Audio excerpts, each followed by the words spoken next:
오늘은 내 삶의 목적이라는 주제로 은혜 나누는 시간을 갖도록 하겠습니다. 오늘 운동 말씀 다 같이 운동하시겠습니다. 같이 읽어주십니다.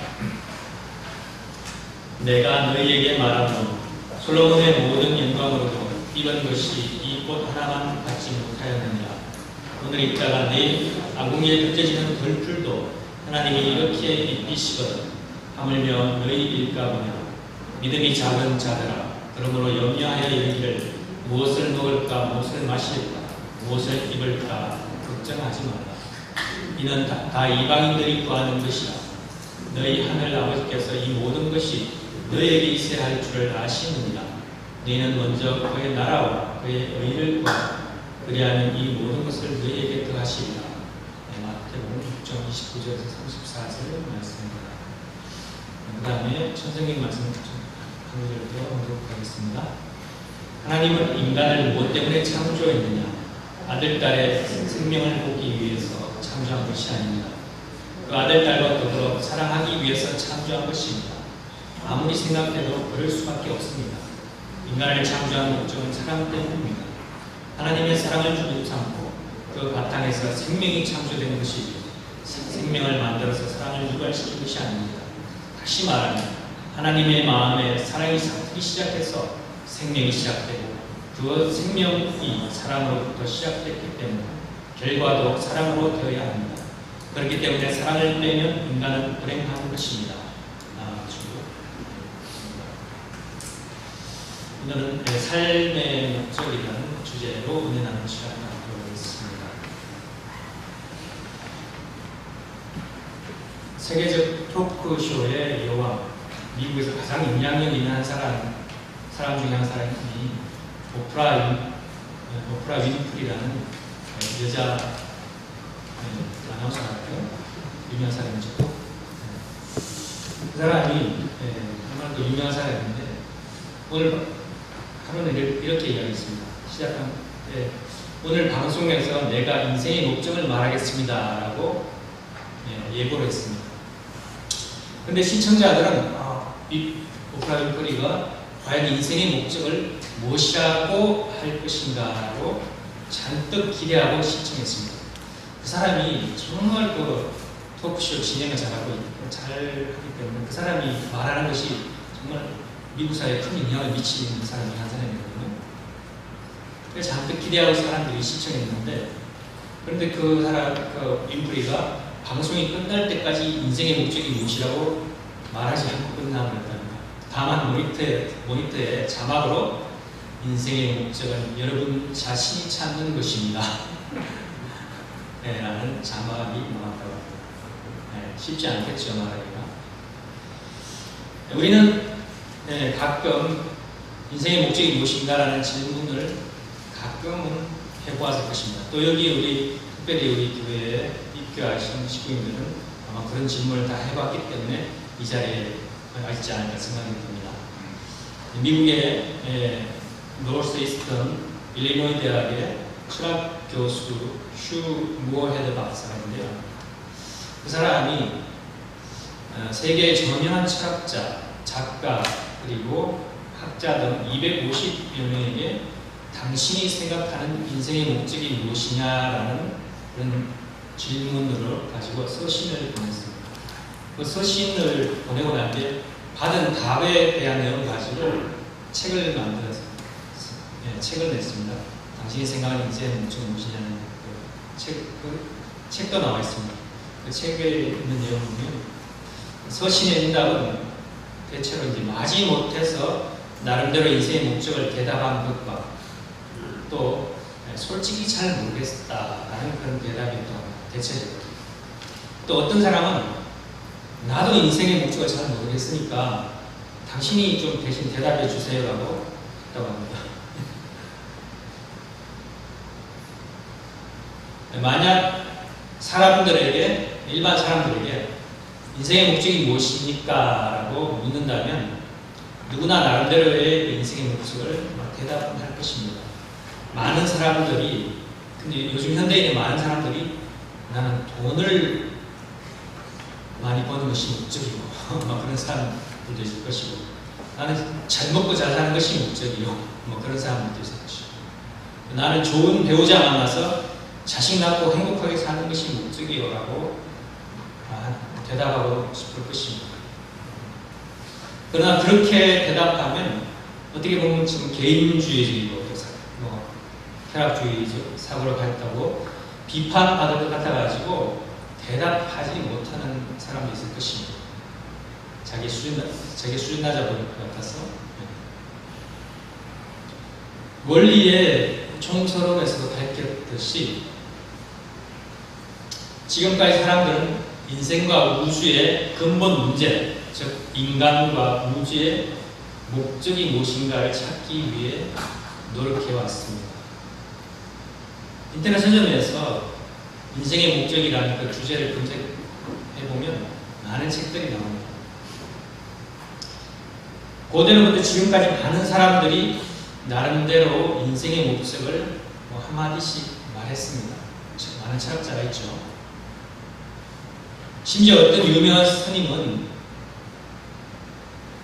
뭐라고 했냐면요, 인생의 목적은 없습니다. 그냥 다만 하루하루 최선을 다해 사십시오 라고 말했다고 합니다. 네.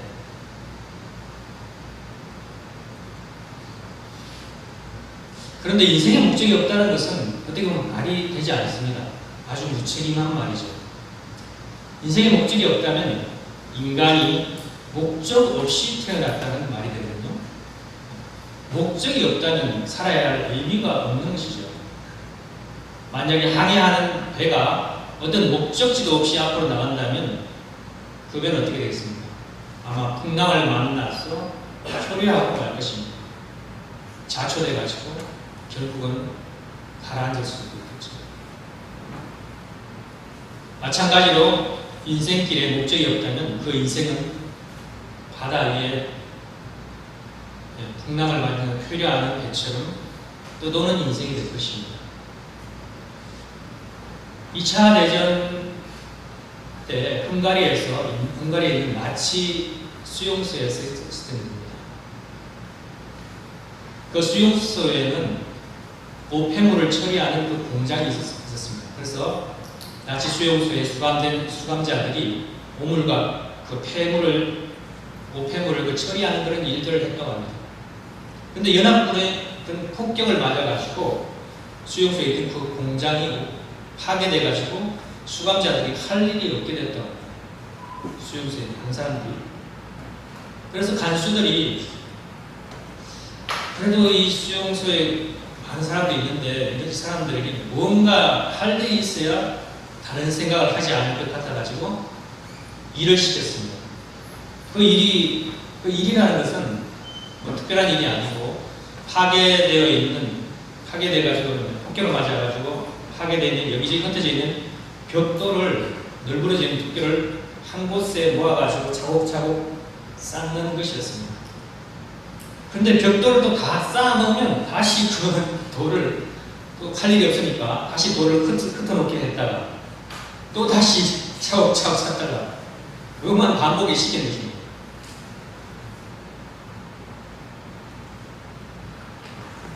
수감자들 중에서는 이런 의미 없는 일을 하느니 차라리 죽는 것이 낫겠다고 생각하는 사람이 생겨나기 시작했어요.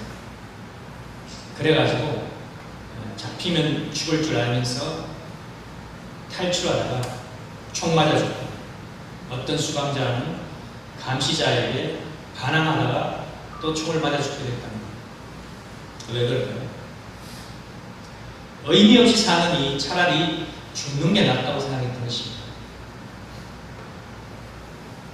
제가 설교를 준비하면서 나는 무엇을 위해 살고 있나, 삶의 의미는 무엇인가 생각해 봤습니다. 제가 고등학교 2학년 때 인생의 의미와 목적을 대해서 고민하고 찾다가 그 책을 보고 신의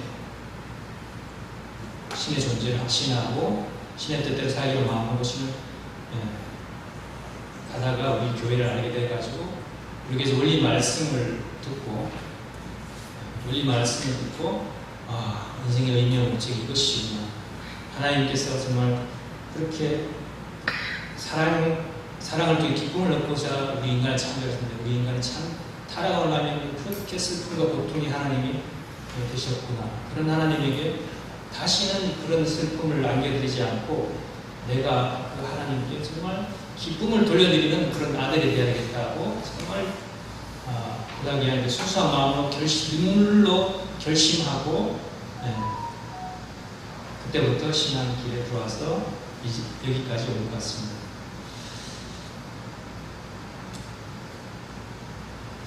그거죠. 어떻게 보면 창조 원리의 창조 목적에서 인생의 목적을 우리가 분명히 가르치고 있습니다.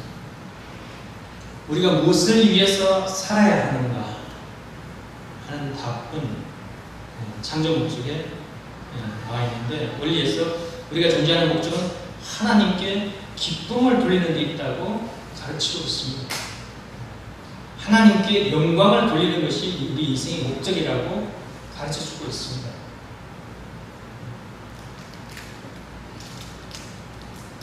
이 원리를 듣고 정말 내가 하나님의 자녀로서 기쁨을 돌려드리겠다, 영광을 돌리겠다 이런 마음으로 우리가 정말 그런 동기를 가지고 다 출발해야 되는데 혹시라도 내가 그때 잘 먹고 잘 사는데 참 좋은 원리가 도구가 되고 신앙이 도구가 되겠다 이런 마음으로 출발했다면 조금 다시 한번 생각해보고 오늘 삶의 목적을 동기를 다시금 생각하는 시간이 됐으면 좋지 않나 생각이 듭니다.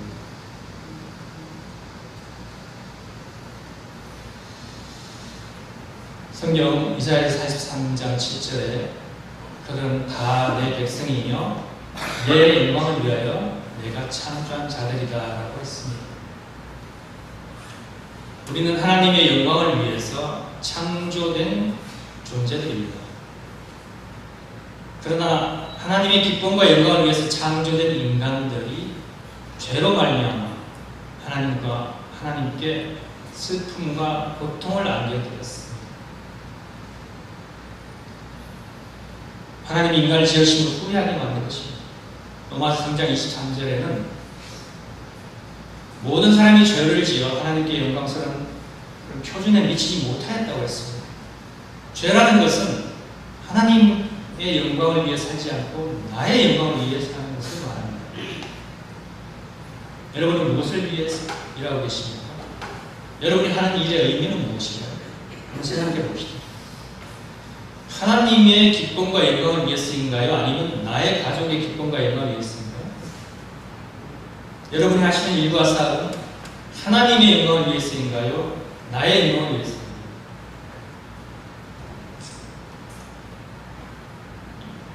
아까 회장님 순회 창원교회 순회 오셔가지고 어떤 내용이 나오죠. 그때 지난주 토요일날 참석했던 분은 다 들으셨겠지만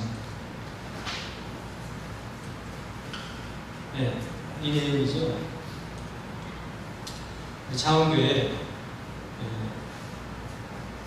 최종도 구라간의 동목도 36만 가서 딸 최은정이 아닙니다. 한 25-26살. 제가 창원교회 있을 때 그때 경남대 학생이었는데 체육특기생으로서 경남대 사격 체육특기생으로서 다니면서 대회에 나가는데 그때는 경남 대표로도 뽑히지 못했어요. 도대표도 못했는데 지금 국가대표가 돼가지고 중국에 가가지고 한국을 대표하는 국가대표 3명 가면 뽑혀가지고 단체 금메달 따게 됐죠. 근데 저 학생이 최동덕 씨는 사실 예전에 학원에 강사를 했지만 지금 눈이 어두워 잘 안 보이고 또 귀가 어두워 잘 안 들리고 그래서 일을 못하는 사람이고 그래서 지금 그래도 UPF의 사무실에서 일을 도와주면서 또 CEO님들 하는 조례 제정 그 위원회 우리가 항상 열고 있잖아요. 시민들의 여론을 모아서 조례 제정한 그것을 주도하면서 정말 열심히 활동했고 공식적인 공직 임명받은 것도 아니라서 거의 봉사 비슷하게 일하고 있는데 저희 어머니가 이래서 지금 가정을 꾸려 나가는 그런 상황입니다. 그런 가운데 딸이 엄마하고 같이 새벽 기도에도 따라 나오면서 항상 하나님 앞에 시합 나갈 때도 기도하고 항상 기도하는 마음으로 살고 임하고 그렇게 했었어요. 근데 보면서 예전에는 정말 이렇게 도대표 뽑히려고 새벽 기도하면서 막 그렇게 열심히 하면서 정말 순수한 마음으로 기도하고 했는데 아마 얘도 이야기해보니까 제가 작지만 그래도 제가 하는 일을 통해서 하나님께 이스라엘에서 영광 돌려드리면 좋겠습니다. 이런 마음이 들어요. 그런 순수한 마음을 가지고 하나님께 영광을 돌려드리려고 했을 때 하나님의 축복이 함께해서 이런 좋은 결과를 맺지 않을까 생각하고 앞으로도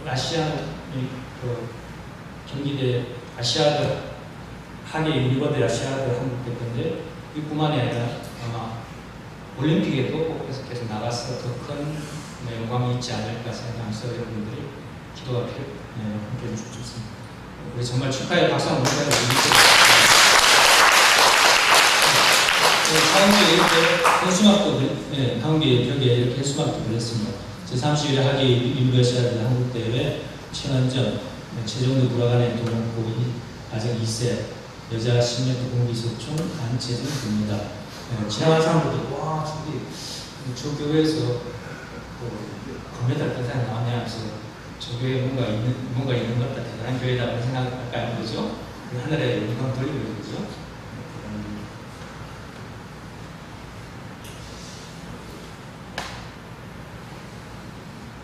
네, 시청자 여러분들이 인생의 목적을 성취하여 정상에 섰다고 생각해 봅시다. 만약 그 목적이 하나님의 나라와 의를 위해서 의미 있는 일이었다면 천하를 얻은 그 기쁨을 얻을 것입니다. 그러나 개인의 만족과 기쁨을 위한 것이라면 그가 정상에 섰을 때는 허무와 후회가 어떻게 보면 남게 될지도 모릅니다. 하나님의 나라와 의를 위해 정상에 섰다면 그 정상은 하늘을 향해 올라가는 디딤돌이 되지만 자신의 그런 만족과 기쁨을 위해서 정상에 섰다면 그 정상은 땅으로 추락하는 지점이 될 것입니다. 제가 박인비 선수 아십니까? 박인비 골프로 유명한 골프 선수 좀 통통하고 박인비 선수가 골프 세계 대회를 5개 예수님 다 제패해가지고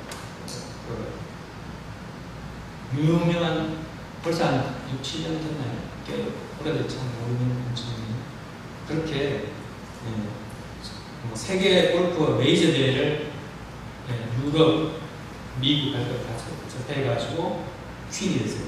그런 사람이 아마 세계 2번째인가? 그런데 그 박인비 선수가 그 전체 메이저 대회 5번 이렇게 다 5번 하게 됐는데 그걸 하기 위해서 정말 열심히 해가지고 그렇게 됐어요. 그랑프리인가 있는데 제가 생각이 잘 안 나는데 그렇게 됐는데 박인비 선수 그렇게 선수는 정말 유명해져가 세계적으로 유명한 선수가 되었는데 그 사람이 자기 목표를 달성하고 나니까 그 이상의 어떤 목표가 없거든요. 골프 여자 선수 미국 LPGA든 유럽 무슨 투어니 해가지고 다 하고 나면 골프는 더 이상 없어요. 그러다 보니까 어떻게 보면 그 사람이 별 목표가 없어져서 그런지 그 이후로는 세계대회 랭킹이 저 아래 내려가가지고 1등을 몇 년에 한 번 할까 말까 합니다. 보면 그 전체가 아니고 한 대회에서라도 매대 한 대회라도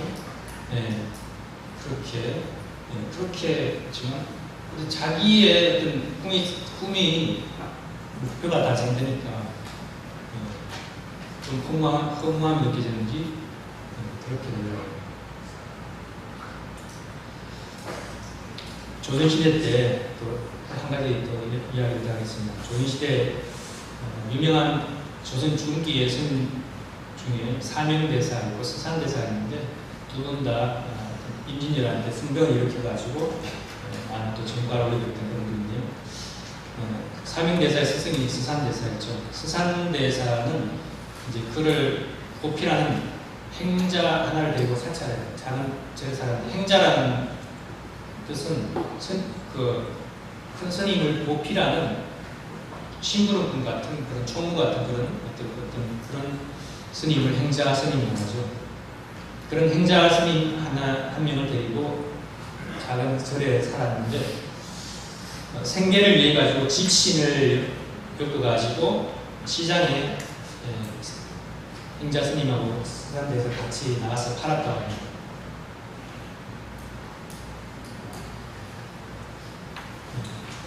근데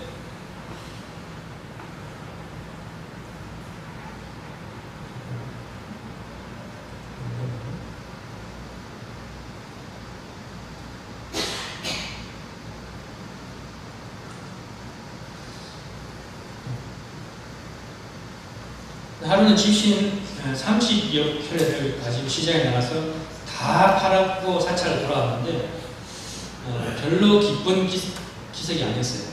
그래서 그 스님을 모시는 행자가 스님 집신을 다 팔고 들어왔는데 왜 별로 기쁜 표정이 아니십니까? 라고 물었다. 그러니까 서산대사 하시는 말씀이 오늘 사업이 심통치 않았어요. 그렇게 대답했다. 근데 어느 날은 집신을 시장에 가지고 나와서 30켤레를 가지고 와서 3켤레밖에 못 팔았는데 그날은 아주 기분이 좋아서 흥을 끓이기까지 했다고 합니다. 그래서 이제 행자가 또 물었죠. 스님 집신 3켤레밖에 못 팔았는데 왜 그리 기분이 좋으십니까? 물으니까 스님은 오늘은 사업이 잘 됐지 라고 대답했다고 합니다. 왜 그랬을까요? 선입의 본업은 집신 파는 것이 아니었습니다. 중생을 구원하는 것이었죠. 그래서 사람들을 평화롭고 행복하게 하는 것이 그의 본업이었고 집신을 엮어 파는 것은 그의 생계를 위한 수단이었던 것이죠. 그래서 대사는 집신을 얼마나 팔았느냐를 놓고 사업의 성공 여부를 판단하지 않았어요.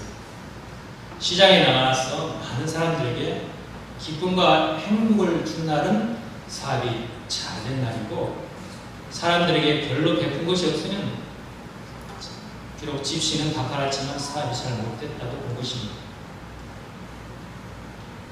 예전에 제가 신학교 다닐 때 2학년 말에 40일 수련했었는데 제가 2학년 1991년도 11월 말에 중앙수련회 40일 수련을 했어요. 그때 한일 여성 16만 자매 결혼식이 중앙수련에서 있어가지고 아버님이 일본에서 온 여성 식구들한테 말씀을 해주시려고 중앙수련회 오셔가지고 말씀을 하고 오신 김에 또 여기 신학대에서 40일 수련을 받고 있습니다. 하니까 아버님도 우리한테 오셔가지고 내가 말이야 며칠 있으면 신문의 날 아주 중요한 일이 있는데 지금 말할 수 없다고 며칠 있으면 보라고 그랬는데 진짜 며칠 있으니까 아버님이 김일성 만나러 12월 30일부터 북한에 가셨더라고요. 그런 일이 있었는데 그때 40일 수련 받을 때 처음에 10일간을 이제 마을복귀라죠. 마을복귀라는 위안 목사님께서 그 소감을 들으시고 신앙식을 해주십니다. 신앙식을 해주시면서 정말 열심히 많이 다 팔았다 그런 것도 있지만 그 가운데 얼마나 그 마을복귀를 통해서 하나님의 심정을 느끼면서 신앙적으로 부활되느냐 그게 중요하죠. 위안 목사님 많이 팔았다에 잘했다 그런 게 그렇게 하지 않고 정말 하나님의 심정을 얼마나 느끼고 체결하고 신앙적으로 부활되냐 거기에 초점을 두셔가지고 어떤 학생은 잘 팔았는데도 마음을 잘 하고 있는 성과가 좋은데도 불구하고 당신은 내일 안 나가는 게 좋아요. 내일 그런 심정을 내다가면 심정이 플러스된 게 아니고 마이너스로. 그래서 하루를 시기합니다. 목사님께서는 그 마음을 돕기에 성과가 아니고 이 마음을 돕기는 하나님의 심정을 체험하고 신앙적으로 부활하기 위한 심령이 맑아지고 부활되기 위한 그 수단이었죠. 그래서 거기에 집중해서 말씀을 주시고 아버님께서는 지금 사탄의 제일 상징적인 실체적인 대표가 되는 김일성을 만나 답안하라는 거예요. 그 마음을 녹이러 갔는데 너희는 서울 시민의 마음을 못 녹여서 되겠느냐. 아버님의 그 노생에 너희들을 또 같이 심정적으로 동참한다는 그런 의식을 가지고 서울 시민의 마음을 녹여가지고 마을 복귀를 한번 투입해봐라. 그런 말씀을 주셔가지고 그 말씀을 가지고 열심히 열흘 동안 마을 복귀하면서 많은 체험을 했던 생각이 납니다.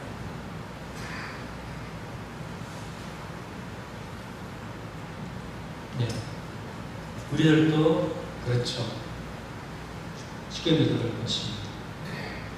사업을 운영하게 될 때 운영을 잘했느냐 못했느냐 하는 것은 내 가게에 내가 얼마나 수입을 많이 올리고 어떤 이득을 많이 거두느냐 그게 아니라 내 가게를 찾아온 손님들을 얼마나 기쁘고 행복하게 만들었는가, 나를 통해서 나와 관계하는 사람들을 얼마나 기쁘고 행복하게 만들었느냐에 달려 있다고 보는 것입니다. 물론 돈을 많이 벌어 하나님께 영광 돌리는 것도 중요하겠죠. 하지만 하나님께 영광 돌리는 것은 사람들에게 기쁨과 행복을 주는 것입니다. 오늘 혼독한 본문 가운데 무엇을 입을까, 무엇을 먹을까 염려하지 말고 먼저 하나님의 나라와 그 의를 구하라고 했습니다. 그렇습니다. 하나님의 나라와 하나님의 정의를 실현하는 것이 우리 인생의 첫째 목적입니다. 우리 신앙인들은 오나가나 자나깨나 먹고 입고 하는 것이 다 하나님의 나라와 그 의를 이루기 위한 수단이 되어야 합니다. 수단과 목적을 혼돈하면 안 되죠. 톨스토이의 단편 소설, 러시아의 대문호 톨스토이 많이 들어보셨죠? 여러 이제 작품이 있는데 그 중에 하나가 이런 책이 있습니다. 인간에게는 얼마만큼의 땅이 필요한가라는 책입니다. 이 책에 보면 주인공 파홈이라는 사람이 정말 순수하게 나는 뭐 농부로서 크게 욕심 없고 땅만 있으면 농사 열심히 지으면 아무 부러울 게 없어. 뭐 그렇게 소탈한 사람이 있는데 아마 악마가 있어도 나를 어떻게 어떻게 뭘 하지 못할 거야. 나에 대해서 도토리 잡지 못할 거야 하면서 그렇게 했는데 악마가 그 말을 듣고 있는 악마가 그래 한번 내기를 한번 해볼까 하면서 내게 그럼 땅을 가지고 너하고 한번 내기를 한번 해야 되겠다 하면서 악마가 시험을 봅니다. 어떤 시험이냐면 이제 주인공 파움이 이제 땅만 있으면 땅에 대한 욕심이 있거든요. 그래가지고 땅을 조금씩 넓혀가는데 그래도 주인공 파움은 여러 주위 사람들과의 여러 가지 알력도 있고 좀 갈등도 있는 가운데 그래도 욕심이 차지 않았는데 러시아의 광활한 그 땅이 많이 있는 데 있잖아요. 그 유목민의 어떤 총장이 유목민 총장이 그 주인공 파움한테 땅을 아주 헐값에 팔겠다고 합니다. 근데 조건이 있어요. 아침에 일어나가지고 딱 출발해가지고 어디까지 갔다가 저녁까지 돌아올 수만 있으면 아주 어떤 이제 계약금을 그런 거 계약금 아주 싼 계약금이에요. 싼 계약금. 그 계약금 그 땅값이 이제 거의 공짜로처럼 아주 싼 값인데 그걸 걸어놓고 아침 출발해서 어디까지 갔다가 저녁까지 오면 그 땅이 전체가 당신 것이고 당신에게 주겠어. 유목민 총장이 때문에 엄청 이제 땅이 많거든요. 하지만 저녁까지 돌아오지 못하면 당신이 그런 계약금은 그냥 내가 받겠어. 네, 그렇게 제안했습니다. 그래서 파업이 자기가 제일 중요하게 얘기하는 땅을 준다니까 너무 기분 좋아가지고 해가 뜨기만 기다렸다가 아침에 해가 뜨자마자 이제 가죠. 가는 데까지 자기 땅이 되기 때문에. 근데 이제 저녁 해지기까지 전까지 돌아와야 되거든요. 근데 이제 그러려면 점심쯤에 이제 다시 돌아와야 되는데, 근데 가다 보니까 이거 정말 길지고 좋은 땅이네. 여기도 좋은 땅이네. 이거 조금만 더 가. 여기도 좋은 땅이니까 욕심이 생겨가지고 시간을 듣는 더 지나버렸어요. 부랴부랴 정신 차려가지고 그때부터 막 돌아오기 시작하는데 새가 떨어지기 얼마 안 남은 거예요. 그래서 막 죽을 힘을 다해가지고 자기가 아주 거추장스러운 옷이라든지 물통이라든지 모자라든지 모두 벗어버리고 그냥 막 죽을 힘을 다해가지고 겨우 해가 딱 떨어지기 직전에 딱 도착합니다. 근데 도착하게 했는데 그 사람은 너무 죽을 힘을 다했었기 때문에 도착하자마자 쓰러져가지고 피를 토하고 죽어버렸습니다.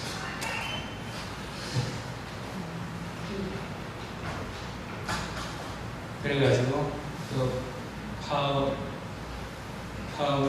같이 왔던 파업 이제 모섬이 자기 집 모섬이 같이 왔고 모섬이 그 파업 주인공의 기체를 거둬가지고 이제 나중에 장사에 땅에 묻어주는데 결국 파업에게 필요했던 땅은 파업이 차지할 수 있었던 땅은 자기 묘지 한편 남짓에 자기 묘지밖에 없었다. 그런 거거든요. 참 이 내용이 참 상징적이에요. 상징적. 우리가 아무리 살아생전에 욕심을 좀 하다가 결국 자기가 가지고 차지하는 것은 자기가 묘지 그것밖에 없다. 근데 어떻게 보면 그런데도 불구하고 우리는 그것을 욕심을 내서 점점 그 후함한 것에 그렇게 하는 것이 우리 인생이 아닌가 하는 거죠.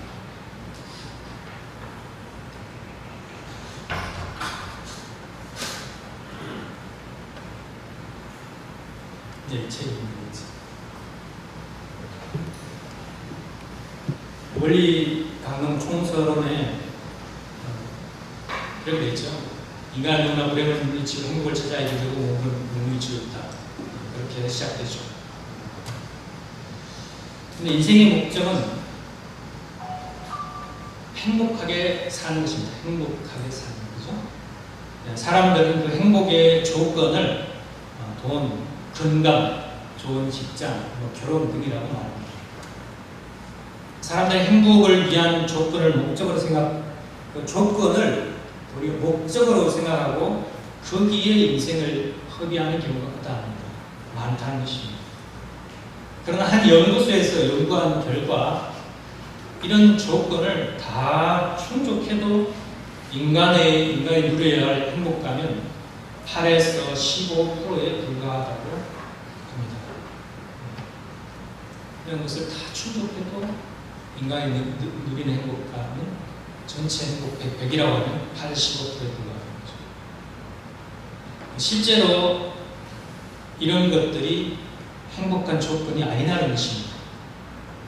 그럼 무엇일까요? 행복의 조건은? 절대적인 행복의 조건은 바로 하나님의 참 사랑입니다. 참 사랑. 하나님의 심정을 체험하면 정말 자기도 모르게 눈물이 나고 통곡이 벌어집니다. 그런 슬픔 가운데에서도 하나님의 사랑을 느끼고 또 그로부터 오는 그 포근함과 그 은혜는 그 무엇으로 설명하기 힘든 그런 희열이 있습니다.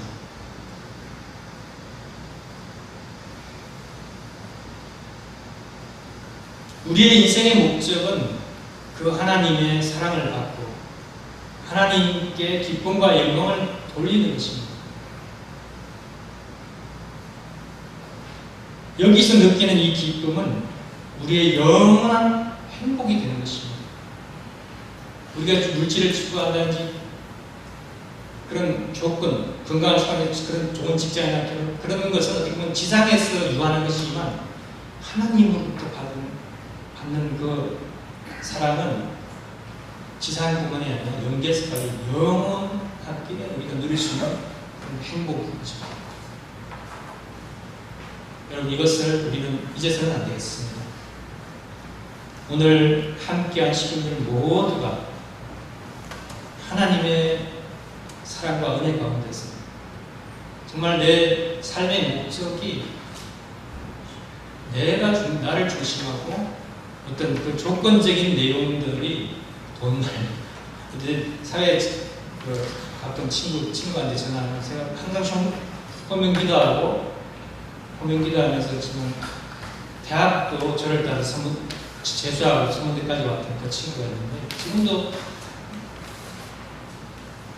고향에 가면 만나고 가끔 전화도 오가는데 자기가 사업하면서 돈이 장사 잘 안 되면 나한테 전화해서 네 기도 열심히 안 했지? 내 요즘 장사 잘 안 된다면서 나한테 탓하는데 장사 안 되면 안 되는 대로 하나님 뜻이 있지 그걸 가지고 그렇게 할 필요 없다.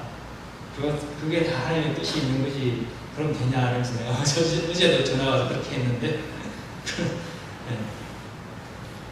그렇게 농담 반 진담 반으로 그렇게 이야기하면서 전화하고 하는데 우리가 세상 사람들은 그런 게 목적이고 그걸 위해서 어떻게 보면 종교를 교회 다니며 기도하고 돈 잘 벌리에 기도하고 그런 식으로 될 수가 있죠. 하지만 그게 아니라는 거죠. 우리 삶의 목적은 그게 아니고 그것은 수단이고 하나님께 기쁨과 영광을 돌려드리는 것이 우리 삶의 목적이고 그로 인해서 우리가 느끼는 하나님의 참사랑 하나님의 참사랑 가운데 사는 그 영원한 하나님의 참사랑 가운데 사는 것이 우리의 진정한 가장 고차원적인 삶의 의미와 목적이며 우리의 영원한 행복이 되는 것입니다.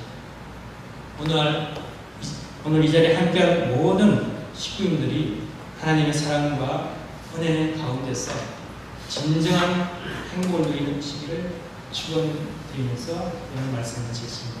감사합니다.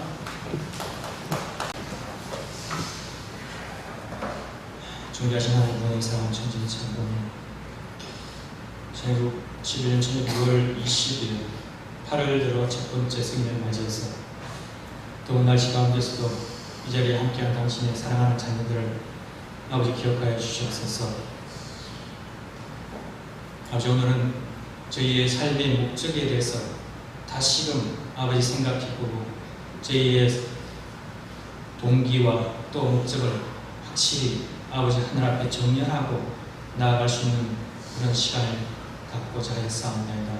하나님이 저에게 주신 말씀을 가지고 저희 삶을 다시 돌아보게 하시고 저희 가운데 하늘과 정렬되지 못한 그런 내용들이 비슷한 이 시간 말씀을 통해 다시 한번 아버지 회개하고 저희의 삶의 자세를 정렬하여 하늘과 일치된 모습으로 나아가게 하여 주시옵기를 간절히 비웃고 원하옵나이다. 정말 아버지 저희 개인과 저희 나와 나의 가정만을 중심한 그런 혹시 삶과 목적이 되지 않았사옵나이까. 아버지 돌아보면서 정말 내가 하늘 뜻 중심하고 하늘 본성인 장모님을 위한 그런 기쁨과 영광을 돌려드리기 위한 그런 아버지 영원한 기쁨과 행복을 위한 그런 목적을 가지고 살아가는 나를 다시금 돌아보게 하시고 아버지 부족한 점이 있다면 이 시간을 통해서 다시금 결의하고 아버지 정렬하고 출발하게 해주시옵기를 간절히 비웃고 원하옵나이다. 오늘 아버지 8월달 생일을 맞이한 우리 식구인들 정종인 강영희, 최일원, 이현정, 제사치, 권열현, 김효준, 윤정원, 김효주, 정윤철, 김기남, 김기민, 김경일, 나병민호, 이동희, 전남준, 이세원, 정희성 식구들을 기억하여 주시고 한 해 동안도 하늘이 지켜주셨던 것 같이 지금부터 생일부터 시작되는 새로운 한 해에도 아버지 그 주안 가운데서 하늘 앞에 기쁨과 영광을 돌려드리는 귀한 삶이 될 수 있도록 건강을 지켜주시고 늘 함께해 주셨기를 간절히 비옵고 원하옵나이다. 아버지 더운 날 가운데서도 정말 열심히 활동하는 그 식구들의 정성을 아버지 기억하여 주시고 하늘이 예비한 그런 의인을 만나서 정말 하늘이 지시하고 명하신 삼배가를 위한 전도의 결실을 거둘 수 있도록 역사해 주시기를 간절히 비옵고 원하옵나이다. 아버지 또한 그런 하늘의 그 뜻을 이루기 위해서 필요한 물질을 하늘 앞에 봉헌하는 그 헌금을 통해서 더 많은 축복으로 함께해 주시기를 간절히 비옵고 원하옵나이다. 오늘 온 식구들 전체가 건강한 8월이 되게 하시고 오늘 한 주도 하나님 앞에 더 큰 기쁨과 영광을 돌리는 성장하는 그런 한 주가 되게 하여 주시옵기를 간구드리면서 축복 중심 가정 근창한 이름으로 축원하여 싸움나이다. 아주